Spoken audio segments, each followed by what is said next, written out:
Hello, everyone, and welcome back to Everyday English Channel with Tom and Kate. We're really happy to have you with us today. Yes, thanks for being here again. It's always a good moment to sit down, relax, and just have a natural conversation together. How are you feeling right now? I'm feeling good. Quite calm, actually. One of those moments where everything feels simple and you can just talk without thinking too much. And you? Pretty much the same. Nothing special, just a normal moment, and I think those are the best situations for real conversations. No pressure, no expectations, just talking. Exactly. And that's actually a perfect way to start today's topic, because today we're going to talk about something very common for English learners. Words that are often confused. Yes. Words that sound right but are often used in the wrong way. And the interesting thing is that these mistakes are usually very small, but they happen all the time. And before we go further, if you enjoy these calm and natural English conversations, you can subscribe to the channel, like the video, or share this episode with someone who is learning English. It really helps us, and we really appreciate it. Absolutely. So let's start with a very simple idea. When you learn English, you often learn words individually. You learn their meaning, maybe a translation, and you try to use them. But the problem is that some words look very similar or feel very similar, and that's where confusion starts. Yes, and sometimes the difference between two words is small but important. For example, one very common confusion is between say and tell. Exactly. Many learners say things like, "He said me something," but in English we say, "He told me something." And that can be confusing because both words are related to speaking, but the structure is different. Yes. With tell, you usually need a person. Tell me, tell him, tell us. With say, you focus more on the message. He said something, she said hello. And this is a good example of a small difference that can create confusion. Another very common confusion is between do and make. Yes, that's a big one. People often say make homework, but in English we say do homework. Exactly. We say make a cake, but do homework. And there's no simple rule that works all the time, so learners need to get used to these combinations. Yes, and that's why exposure is important. The more you hear these expressions, the more natural they become. Another classic example is fun and funny. Yes, this one creates a lot of confusion. If you say it was funny, it means it made you laugh. But if you say it was fun, it means you enjoyed it. Exactly.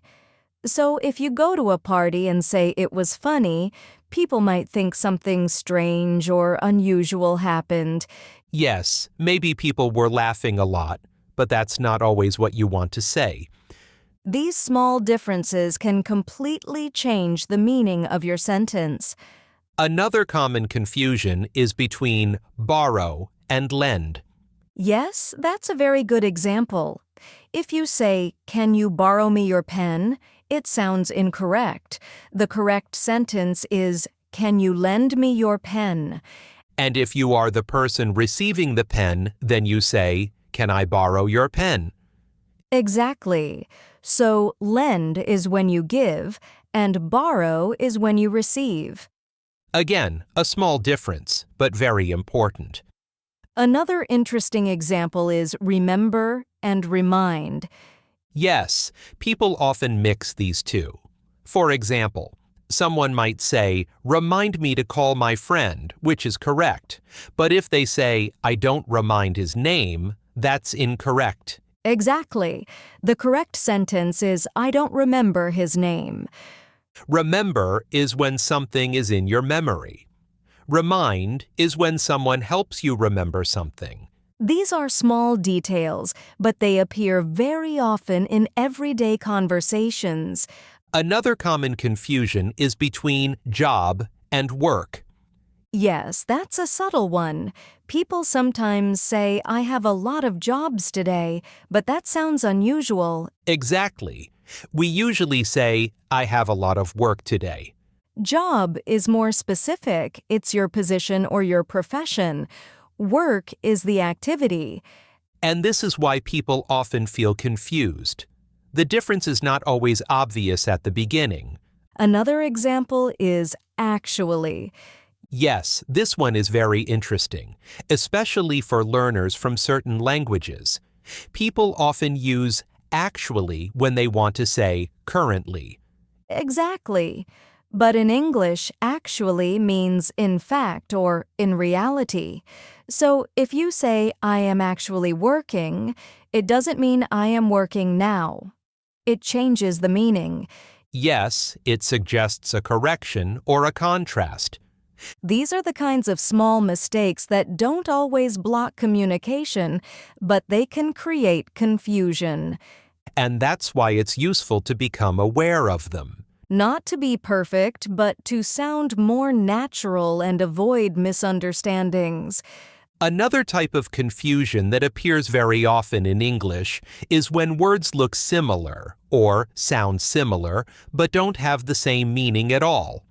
A very common example is lose and loose. Yes, that's a classic one. These two words look almost identical, but they are completely different. Lose is a verb. For example, I don't want to lose my keys. Loose is an adjective.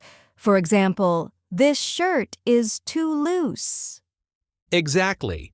And because the spelling is so close, many learners mix them without realizing. Another example like this is then and than. Yes, and that one is very common, even for native speakers sometimes. Than is used for comparison. This is better than that. Then is related to time. I finished my work, then I went home. And again, the difference is small visually, but very important in meaning. Another category of confusion comes from words that exist in your language and look similar in English but don't mean the same thing. Yes, these are often called false friends. Exactly. A very common example is the word actually, which we already mentioned. In many languages, it means currently, but in English, it means in fact. Another example is eventually. Some learners use it to mean possibly or maybe, but in English, eventually means after some time or in the end. Yes, for example, I was tired, but eventually I finished the project. Another good example is assist. In some languages, it means to attend, but in English, assist means to help. So if you say, I assisted a meeting, it sounds like you helped organize it, not that you were simply present. Exactly. And these small confusions can change the meaning of what you say. Another interesting area of confusion is prepositions. Yes, prepositions are difficult in every language, and English is no exception. For example, people often say, I'm good in English, instead of, I'm good at English. Or, I'm interested by this, instead of, I'm interested in this. These mistakes are very common, and even if people understand you, they don't sound natural. Yes, and prepositions are often something you learn with time and exposure, rather than rules. Another type of confusion happens with words that are very close in meaning, but used in different situations. For example, speak and talk. Yes. In many situations, they are similar but not always interchangeable. You can say, speak English, or talk to someone, but you wouldn't say, talk English. Exactly. So again, it's about usage, not just meaning. Another example is big and large. Yes, both mean the same thing, but they are not always used in the same way. You can say a big mistake, but a large mistake sounds less natural. And this is where learners sometimes get confused. They know the meaning, but not the natural usage. Another very common confusion is watch, see, and look. Yes, that's a very good one. See is passive. I see something. Look is an action. Look at this. Watch is when you focus on something over time, like watch a movie. Exactly.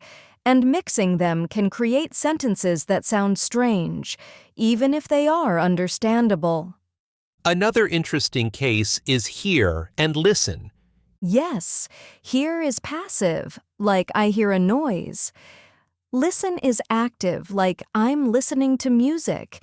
Again, small differences, but very important in everyday English. Another type of confusion happens with verb forms. For example, people sometimes say, I did a mistake, instead of, I made a mistake. Yes, that's very common. And again, it's not a big error, but it doesn't sound natural. Another example is, I have 25 years, instead of, I am 25 years old. These are direct translations from other languages. Exactly. And that's something many learners do at the beginning. They translate directly instead of thinking in English. Another important thing to understand is that these mistakes are normal. Yes, absolutely. Everyone makes these mistakes when learning a language. And most of the time, people will still understand you.